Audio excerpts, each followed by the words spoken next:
오늘은 열왕기하 7장에서 9장까지의 말씀을 함께 나누도록 하겠습니다. 지금 사마리아 성은 이 아람 군대에 포위되어 있고, 우리가 어제도 이제 살펴보았듯이 경제 생태계가 완전히 마비되어서 이제 극심한 기근에 시달리고 있습니다. 나기머리와 그리고 비둘기똥의 가격이 굉장히 치솟아 있습니다. 이제 인플레이션이 어마어마했던 것이죠. 이제 더 놀라운 것은 그 안에 사람들이 먹을 것이 없어가지고 이제 자기 자녀를 잡아서 이제 삶아 먹는 일까지 발생하게 됩니다. 이러한 현실 앞에서 이스라엘 왕은 분노하면서 이제 모든 책임을 엘리사에게 넘겨버리게 되죠. 그저 체념한 채 이 상황을 이제 어찌할 바 모르는 그 왕의 모습이고, 이러한 왕의 모습이 이스라엘 전체의 모습이라고 할 수 있었습니다. 그런데 이런 비참한 벼랑 끝에서 그들에게 이제 구원의 기쁜 소식이 전해지게 되죠. 성문 어귀에 있던 나병 환자 4명이 전해주기를 지금 아람 군대가 철수했고 이 극심한 기근을 면할 수 있는 식량이 그들이 철수한 그 자리에 그대로 남아있다는 그 사실을 나병 환자들이 사마리아 성에 알려주는 것입니다. 당시 나병 환자는 이제 어떤 일이 있어도 성내로 들어갈 수 없었습니다. 그들은 저주받은 사람들로 여겨졌기 때문에 성 밖에 이제 별도의 장소에서 그들끼리 모여서 이제 살았던 것이죠. 그런데 아이러니하게도 이제 성 밖에 있었기 때문에 오히려 그곳에서 일어난 일을 이제 예기치 않게 다 목격을 했던 겁니다. 처음에 이 4명은 자신들만 먹고 이제 배불렀던 것이죠. 그러다 갑자기 이 구원의 소식, 이 좋은 소식을 저 성읍 안에 있는 사람들에게도 전해야겠다라는 결심을 하게 됩니다. 우리 7장 9절의 말씀을 같이 함께 읽겠습니다. 나병 환자들이 그 친구에게 서로 말하되 우리가 이렇게 해서는 아니 되겠도다. 오늘은 아름다운 소식이 있는 날이거늘 우리가 침묵하고 있도다. 만일 밝은 아침까지 기다리면 벌이 우리에게 미칠지니 이제 떠나 왕궁에 가서 알리자 하고, 그들의 결심이 분명히 섰습니다. 왕궁에 가서 알리자. 나병 환자 4명을 통해서 이 기쁜 소식이 이스라엘 왕 4명, 이스라엘까지 이제 알려지게 됩니다.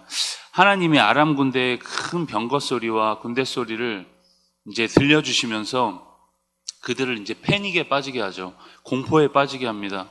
그들은 결국 모든 것을 다 버려두고 도망쳤던 것입니다.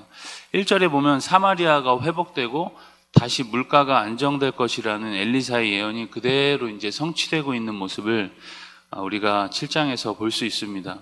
8장입니다. 8장에서는 이제 수넴 여인과 그 아들, 그리고 엘리사의 사환이었던 문둥병자가 됐었죠. 이전에 그 게하시가 나옵니다. 엘리사는 그 땅에 7년간의 기근을 선포하면서 이제 수넴 여인에게는 다른 곳으로 잠시 이주하라 이렇게 이야기를 합니다. 수넴 여인은 엘리사 말대로 블레셋 땅에서 7년을 거주하다가 다시 이제 고향으로 돌아오게 되죠. 그런데 7년간 집을 비운 사이에 그 집과 땅이 다른 사람의 이제 소유가 되어버립니다. 이 억울한 문제를 호소하기 위해서 이 여인이 이스라엘 왕에게 나아갑니다. 그런데 그곳에 엘리사의 사환이었던 문둥병이 되었던 게하시가 이스라엘 왕과 함께 있죠. 이스라엘 왕의 이제 신하가 된 상황입니다.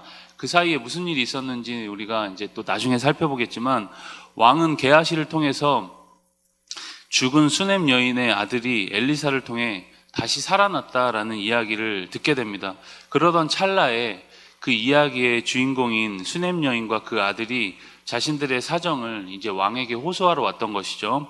그리고 그 여인은 왕의 은혜를 입어서 이제 그 집과 땅을 도로 이제 찾게 됩니다. 이것이 이제 8장에 나오는 이야기입니다. 우리 마지막 9장으로 가시면 엘리사가 제자 한 명을 불러서 그에게 이제 임무를 줍니다. 그 임무는 길르앗 라못으로 가서 예후라는 사람을 찾아서 그에게 기름을 붓고 그를 왕으로 삼으라는 것이었습니다. 그 말대로 엘리사의 제자가 이제 예후에게 가서 기름을 붓고 그를 왕으로 세우게 되죠. 그럼 북이스라엘에 지금 버젓이 왕이 있습니다. 존재하고 있습니다. 그런데 왜 갑자기 예후를 왕으로 삼게 되었을까요? 이것은 여러분 심각하게 타락한 이 아합 가문을 파멸시키겠다는 하나님의 의도였습니다. 당시 왕은 여러분 요람이었고 이스라엘의 네 번째 왕조인 오므리 왕조의 마지막 왕이었습니다. 아합이 이제 속해 있었던 그런 왕조였던 것이죠. 예후가 왕으로 기름 부음을 받고 이제 요람을 칠 계획을 모의하게 됩니다. 지금 요람은 아람과 싸우다가 이제 7호차 이스르엘이라는 곳에 머물던 때였습니다. 예후가 그를 치러 이제 이스라엘로 가게 되죠. 아직 상황 파악이 안 된 요람은 예후를 만나자 이제 뭐라고 이야기하냐? 평안하냐? 그렇게 묻습니다. 그러자 이제 예상치 못한 답변이 돌아오게 되죠. 22절에 보면 어머니 이세벨의 음행과 술수가 이렇게 많으니 어찌 평안이 있으랴? 그렇게 이야기를 합니다. 네가 정치를 이 모양으로 해서 나라가 개판이다. 지금 조금 의역해서 말하면 그 말입니다. 결국 그 말은 뭐죠? 반역하겠다. 그 말을 지금 우회적으로 표현한 겁니다. 그제서야 상황 파악이 된 요람이 예후를 피해 도망을 치게 되죠. 그러자 예후가 그에게 활을 쏘게 되고 그 활이 요람의 염통, 심장을 관통합니다.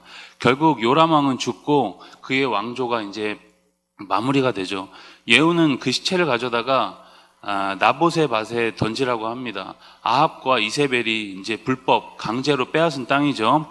이전에 지었던 아합의 모든 죄의 대가가 그의 자손인 요람 왕에게까지 영향을 미치고 있는 모습을 볼 수 있습니다. 하나님이 엘리야를 통해 하신 그 예언이 아합 가문에 여러분 그대로 이루어지고 있는 모습을 우리가 볼 수 있는 것이죠.